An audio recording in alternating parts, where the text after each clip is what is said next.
জেলা শিক্ষা অফিসার মানিকগঞ্জ। জেলা শিক্ষা অফিসার মানিকগঞ্জ এটা পরিচয় নয়, সে বাংলাদেশের জেলা শিক্ষা অফিসার। যেখানে থাকবেন সেখানে সম্মানিত অতিথিবৃন্দ, পরম শ্রদ্ধেয় অভিভাবক মন্ডলী, আমার মনে কোঠায় মঞ্জুরিত পুষ্পসম আজকের কচিকাছা। মাদ্রাসা শিক্ষা বললেই একটা আমাদের মনে প্রশ্ন থাকে, শুধু কোরআন আর হাদিস এগুলোর শিক্ষা হবে। সাধারণ শিক্ষা বললেই আমরা বুঝি মূলত সাধারণ শিক্ষা, ধর্মীয় পরশ হয়তো সেখানে নাই। এইটি ছিল আমাদের উপনিবেশ জীবনের একটা ফলশ্রুতি। দীর্ঘ 190 বছর ধরে আমরা এই বাংলাদেশ ব্রিটিশ উপনিবেশে ছিলাম।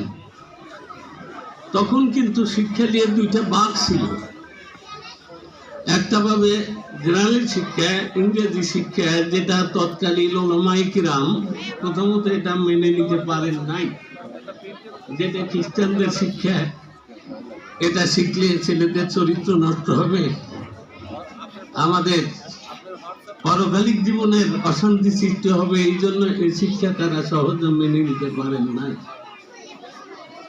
আর হিন্দুরা তখন ব্রিটিশের এই শিক্ষাকে অবহেলা না করে শিক্ষিত হয়ে তাদের আন্ডারে বড় বড় পোস্ট নিল, সুবিধা ভোগ করল। তখন আমাদের মুসলমানদের চেতনা জাগ্রত হলো যে আমরা কেন বঞ্চিত হব। এজন্য আলিগড় বিশ্ববিদ্যালয় প্রতিষ্ঠিত হলো। মুসলমান সন্তানেরাও ইংরেজি শিক্ষায় শিক্ষিত হওয়া শুরু করলো। আত্মসচেতন হলো, জাতীয়তাবাদের সৃষ্টি হলো এবং তারা নিজেদের অধিকার প্রতিষ্ঠার জন্য তারা অগ্রগতি হলেন। এবং তারই ফলশ্রুতিতে আমরা দেখি 1947 না 1940 সালে লাহোরের গোলটেবল বৈঠকে আমাদের সিংহ পুরুষ শেরে বাংলা আবুল কাসেম ফজলুল হক, তিনি যে প্রস্তাবটা রেখেছিলেন সেটা ইংরেজিতেই রেখলেন। No constitution will be acceptable in this subcontinent. কোন শাসনতন্ত্র এই পাক ভারত উপমহাদেশে প্রতিষ্ঠিত হতে পারবে না যতক্ষণ না মুসলিম অধ্যুষিত মানুষের জন্য আলাদা এবং হিন্দুদের জন্য আলাদা ভূমি না হয়। তাহলে দেখেন, শুধু ইংরেজি শেখেন নাই, ইংরেজি শিক্ষার মাধ্যমে ব্রিটিশদের কাছ থেকে আমাদের স্বাধিকার ফিরিয়ে এনেছিলেন। তো আজকে আমাদের দেশের একটা দৈন্যতা ভোগে মানুষ, যে মাদ্রাসায় শিখলে চাকরি পাবে না,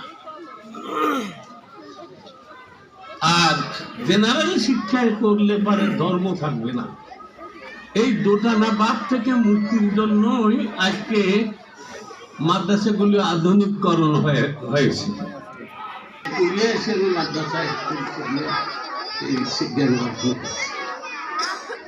আমি দেখেছি যে আমার জেনারেল শিক্ষায় দেয় 5% 3% 5% 3% 7%